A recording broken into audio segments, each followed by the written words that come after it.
আসলে যেটা ঘটেছে যে দীর্ঘ কয়েকটি বছর ধরে হজের মনোবাসনা থেকে সে মনে মনে প্রতিজ্ঞা করেই নিল যে কোনোভাবেই হোক সে পথ চলতে থাকবে, আল্লাহ পাক যদি চায় তাকে কাবা শরীফ পর্যন্ত পৌঁছে দেবেন। তাকে একজন বুজুর্গ বলেছিলেন, কেউ যদি হৃদয়ের গভীর থেকে কাবার তাওয়াফের আশা পোষণ করে তবে আল্লাহ রাব্বুল আলামিন অলৌকিকভাবে সেখানে তাকে পৌঁছে দেবেন। তো ওই বুজুর্গের কথাকে বিশ্বাস করে সে রেলগাড়িতে উঠে পড়েছিল সে কাবায় চলে যাবে। তো নতুন রেল স্টেশনে নামার পর লোকজনকে সে জিজ্ঞেস করতে লাগলো যে সে কিভাবে হজে যেতে পারে। তো সে বিভিন্ন মানুষের কাছ থেকে জানতে পারে যে করাচি থেকে জাহাজে করে মানুষ হজে যায়। আপনাদের জানিয়ে রাখি যে সেই সময়ে জাহাজে করে হজ যাত্রাটা খুবই জনপ্রিয় ছিল। তো এমনইভাবে এই ট্রেন থেকে ওই ট্রেন, ওই ট্রেন থেকে এই ট্রেন করে বেশ কয়েকটা দিন কাটিয়ে নেওয়ার পরে একবার ট্রেনের একজন টিটির দৃষ্টিতে সে আসলো এবং তার এই হজের মনোবাসনা থেকে সেই টিটির মনে তার প্রতি মায়া হলো। তখন ট্রেনের টিটি সেই দুধওয়ালাকে বলল, তুমি আমার সাথে ট্রেনে বসো, আমি তোমাকে করাচি নিয়ে যাব। আর এভাবে সে একদিন করাচি পৌঁছে গেল। করাচি রেল স্টেশনে পৌঁছে সে লোকদেরকে জিজ্ঞাসা করতে লাগলো, আমি হজে যেতে চাই, কোথা হতে হজে যেতে হয়। তখন কেউ একজন তাকে হাজি ক্যাম্পে যাওয়ার রাস্তা দেখিয়ে দেয় আর সে হাজি ক্যাম্পে চলে যায়। সেখানে তখন বহু মানুষ হজে যাচ্ছিলেন, কিন্তু এই গরিব বেচারার কাছে টিকিট নাই, পাসপোর্ট নাই, টাকা পয়সা কিছুই নেই, কিন্তু তার অন্তরে হজ করার অনেক বাসনা ছিল। তো একদিন তার মাথায় একটা চিন্তা এলো যে যেসব কুলিরা হাজি ক্যাম্পের থেকে হজযাত্রীদের মালপত্র জাহাজে নিয়ে যায় তাদেরকে সেই জাহাজের ভিতরে ঢুকতে দেওয়া হয়। তাই সে একজন কুলির সাথে বন্ধুত্ব করে ফেলে এবং কুলির ইউনিফর্ম জোগাড় করে সে জাহাজে হজযাত্রীদের মালপত্র জাহাজে রাখতে শুরু করে। সে কিছুটা রোগা পাতলা থাকায় অনেকেই তাকে কোনো মাল সামানা পারাপারের দায়িত্ব দিতে চাইত না, কিন্তু সে বলতো যে দেখুন, আমি বিনামূল্যে জাহাজের ভিতরে আপনার মাল দিয়ে আসব, আমি হাজিদেরকে ভালোবাসি, আপনি দয়া করে আপনার মালটা আমার মাথায় তুলে দিন। তো এভাবে সেই দুধওয়ালা মালামাল রাখার অজুহাতে জাহাজে আসা যাওয়া করতে থাকে। সমস্ত মালামাল জাহাজে রাখা শেষ হলে সে জাহাজের ভেতরে একটি কোণে লুকিয়ে বসে থাকে আর তার নিজের জামা কাপড় পরে কুলির ইউনিফর্মটি ফেরত পাঠিয়ে দেয়। জাহাজের অন্যান্য হাজিরা তাদের ঘরে নিজ বিছানায় আরাম করে ঘুমোতে থাকে আর এই বেচারা বাইরে বসে সময় কাটাতে থাকে। সে জাহাজের এক ব্যক্তিকে বলে যে ভাই, জাহাজ কখন জেদ্দা বন্দরে পৌঁছাবে, দয়া করে আমাকে জানাবেন। এরপর যখন দূর থেকে জেদ্দা শহরের আলো দৃশ্যমান হলো, সেই ভদ্রলোক তাকে বললেন যে ওই দেখো, দীর্ঘ কয়েকটি মাসের যাত্রার পরে জেদ্দা চলে এসেছি আমরা। এরপর সে দুধওয়ালা জাহাজের রেলিংয়ের উপরে উঠে যখন সে দূর থেকে সেই কাবার শহর জেদ্দার সমুদ্র বন্দরের একাংশ দেখল, সে সাথে সাথে আনন্দে আত্মহারা হয়ে সমুদ্রে ঝাঁপ দিয়ে দিল। কারণ এই যুবক জানত যে তার কাছে পাসপোর্ট নাই, বৈধভাবে কখনোই সে এই জাহাজ থেকে বন্দর পার হতে পারবে না।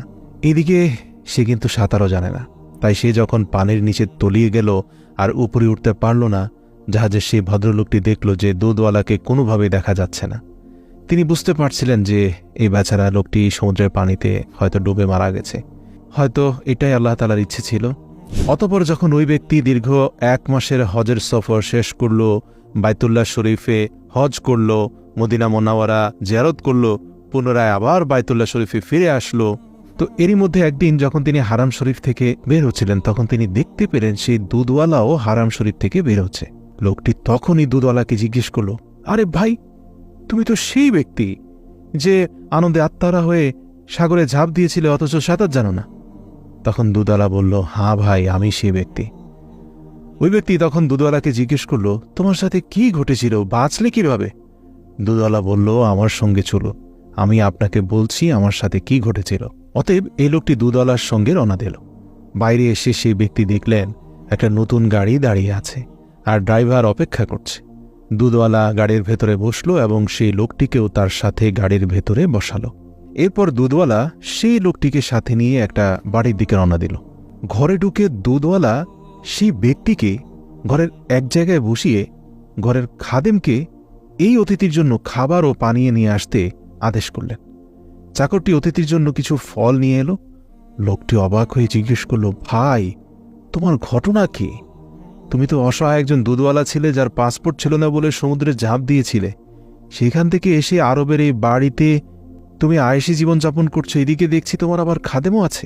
দুধওয়ালা বলল, ভাই, আমার গল্পটা পরে বলবো, আগে আমার গাড়িটা দেখো, এটি আমারই গাড়ি এবং এই বাড়িও আমার। তিনি জিজ্ঞাসা করলেন, আপনি এত কিছু কিভাবে পেলেন? দুধওয়ালা বলল, এটা একটা গোপন কথা, কিন্তু যেহেতু আপনি আমার সম্পর্কে সব জানেন তাই আমি আপনাকে সেই ঘটনা বলবো। তারপর দুধওয়ালা বলতে লাগলো, বলল, আমার মনে আল্লাহর ঘর দেখার খুব ইচ্ছা ছিল এবং আল্লাহর ঘরের প্রতি তীব্র ভালোবাসার কারণেই আমি এই পুরস্কার পেয়েছি। আমি যখন জেদ্দায় পৌঁছালাম তখন আল্লাহ তাআলাকে বললাম, হে আল্লাহ, আমি আপনার কাছে নিজেকে সমর্পণ করছি। আমার কাছে ভিসা পাসপোর্ট কিছুই নেই। এই বলে আমি সাগরে ঝাঁপ দিলাম।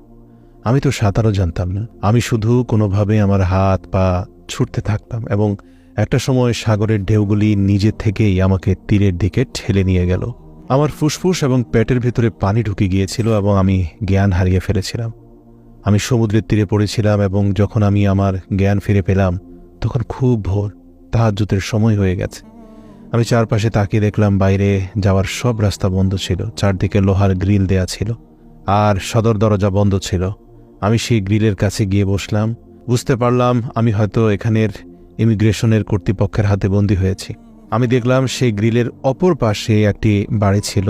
সেই বাড়ির একটি পিলারের সাথে একটি গরু বাঁধা ছিল এবং দুজন লোক সেই গাভীর দুধ দহন করার জন্য বারবার চেষ্টা করছিল, কিন্তু গাভীটি তাদের প্রতি আক্রমণাত্মক আচরণ করছিল বিধায় তারা কাঙ্ক্ষিত ফলাফল অর্জন করতে পারছিল না। তারা গরুটিকে কিছুতেই নিয়ন্ত্রণ করতে পারছিল না এবং তারা গাভীর দুধও দহন করতে পারছিল না। কিন্তু দুধ দহন করা এটাই তো ছিল আমার একমাত্র পেশা। তাই এই দৃশ্য দেখে আমি তাদেরকে ডাকলাম এবং ইশারায় তাদেরকে বললাম যে আমি তোমাদের দুধ দহন করে দিতে পারব। যেহেতু ভাষা জানি না, আমার ইশারায় তারা বুঝে নিল এবং আমাকে বলল যে ঠিক আছে, এই ব্যক্তি যদি গাভীর দুধ দহন করতে পারে তাহলে তালা খুলে তাকে বের করে নিয়ে আসো। প্রিয় ভাই, দেখুন আল্লাহর কি মহিমা। যেই জায়গায় আমি তালাবদ্ধ ছিলাম সেই জায়গায় যেই শেখের অধীনে মূলত আমি ছিলাম, তিনি আমাকে গরুর দুধ দহনের জন্য বন্দি কারাগার থেকে মুক্তি দিলেন। সেখান থেকে বের হয়ে যেটা বুঝতে পারলাম যে ওই শেখের এক ছেলে আছে যে খুব অসুস্থ। ডাক্তার তাকে গরুর দুধ খেতে বলেছে। তিনি তার ছেলের জন্য বিশেষভাবে গরুটি কিনেছিলেন, কিন্তু গাভীর স্তনে দুধ থাকলেও কোনোভাবে তারা দুধ দহন করতে পারছিলেন না, যার কারণে ওই শেখ ও তার স্ত্রী খুবই বিরক্ত ছিলেন। এখন আমি যখন তাদেরকে বললাম আমি গাভীর দুধ দহন করতে পারব, তখন সেই শেখের স্ত্রী শেখকে বুঝিয়ে সুজিয়ে আমাকে কারাগার থেকে মুক্ত করে দিল। এরপর আমি গাভীটিকে আদর করিয়ে তার মাথায় হাত বুলালাম এবং আমার নিজস্ব স্টাইলে তার সাথে কথা বললাম। তখন গরুটি দুধ দহন করতে দিল এবং আমি বসে বসে ওই গাভীটি থেকে 8 থেকে 10 লিটার দুধ দহন করতে সক্ষম হলাম। শেখের স্ত্রী তা দেখে খুবই অবাক হয়ে গেলেন, কেননা তারা কেনার পর থেকে এই গরু থেকে এর অর্ধেক দুধও বের করতে পারেননি। তারপর তিনি বলতে লাগলেন যে এই দুধওয়ালাকে যেতে দিও না। আমি শেখের সাথে যখন দেখা করলাম, শেখ আমাকে জিজ্ঞেস করলেন, আপনি কে, কোথা থেকে এসেছেন? আমি তখন সব সত্য খুলে বললাম যে আমি পাকিস্তান থেকে হজ করতে এসেছি, আমি একজন অসহায় দরিদ্র মানুষ। তখন শেখ আমাকে বললেন যে আমি আপনাকে দেশে ফিরে যেতে দেব না, আপনি ভালো দুধ দহন করেন।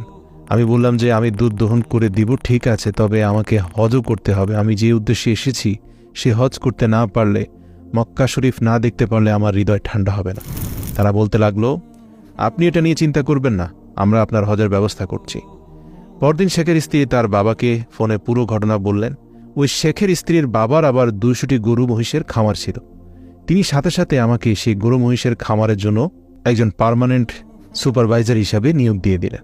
অতঃপর শেখ তার শ্বশুরের খামারের সামনে আমাকে নামিয়ে দিলেন গাড়ি দিয়ে। অতঃপর শেখের শ্বশুর আমাকে বলল, আমি তোমাকে আমার এখানে রাখব, তুমি আমার খামারের দায়িত্বে থাকবে। তুমি সকাল সন্ধ্যা আমার গরু মহিষের দুধ দহন করবে এবং নতুন যারা কর্মচারী আছে তাদেরকে শিখিয়ে দেবে। যখন দুধ দহন করার সময় এলো, আমি অল্প সময়ের মধ্যে 20 থেকে 25টি গাভীর দুধ দহন করে দিলাম। তারা এটা দেখে খুব অবাক হলো আর বলতে লাগলো যে এত বেশি দুধ বের করা যায় তা তো আমরা জানতামই না। আজ পর্যন্ত তো আমাদের গরু থেকে এত বেশি দুধ বের হয়নি। তারা বলতে লাগলো, তুমি এখানেই থাকো, আমরা তোমাকে যেতে দেব না, আমরা তোমাকে হজও করাবো। আমি তাদেরকে বললাম আমাকে আমার দেশে ফিরে যেতেই হবে। সেই লোকেরা আমাকে দেশে ফিরিয়ে দিতে রাজি হলো না। তারা বলল, তোমাকে এখানেই থাকতে হবে। আমি বললাম, দেশে আমার স্ত্রী সন্তান আছে। তারা বলল, তুমি এটা নিয়ে কোনো চিন্তা করো না, আমি একটি নতুন বাড়ি বানিয়েছি, এই বাড়িটা আমি তোমাকে দিয়ে দিচ্ছি। আর এই যে আমার গাড়িটা দেখতে পাচ্ছ, আমি এই গাড়িটিও নতুন কিনেছি, আমি তোমাকে এই গাড়িটি উপহার হিসেবে দিচ্ছি। এখন তুমি আমাকে তোমার স্ত্রী ও সন্তানদের নাম এবং ঠিকানা বলো, আমি তাদের কাছে খবর পাঠিয়ে দিচ্ছি। পরবর্তী জাহাজে তোমার স্ত্রী সন্তানরা 1 মাসের মধ্যে এখানে এসে পৌঁছে যাবে। তুমি তোমার স্ত্রী সন্তানদেরকে নিয়েও হজ করতে পারবে, এমনকি তুমি চাইলে প্রতি বছর এখানে হজ করতে পারবে। প্রিয় ভাই, আশা করছি কয়েক মাসের মধ্যে আমার স্ত্রী সন্তানরা আমার কাছে এসে পৌঁছাবে। আমি আমার হজ করে নিয়েছি। আমি বুঝতে পারছি আল্লাহর ঘর দেখার যেই অন্তরের বাসনা ছিল, সেই বাসনার পেছনে যে আমি দৌড়েছি আর একমাত্র আল্লাহর উপর ভরসা করেছি, সে আল্লাহই আমাকে বরকত দিয়েছেন। আল্লাহ আমাকে দুনিয়ার নিয়ামতও দিয়েছেন, আর আখিরাতের নিয়ামত স্বরূপ আমাকে আল্লাহর ঘর তাওয়াফ করার সুযোগ দিয়েছেন। আমি প্রতি বছর বাইতুল্লাহ শরীফ জিয়ারত করব ইনশাআল্লাহ। প্রিয় দর্শক, এই ঘটনা থেকে বোঝা যায় যে হজের জন্য পরিশুদ্ধ নিয়তের প্রয়োজন। অনেকেই অভিযোগ করেন যে আমার টাকা নেই, পয়সা নেই, মেয়েকে বিয়ে দেব, ইত্যাদি ইত্যাদি।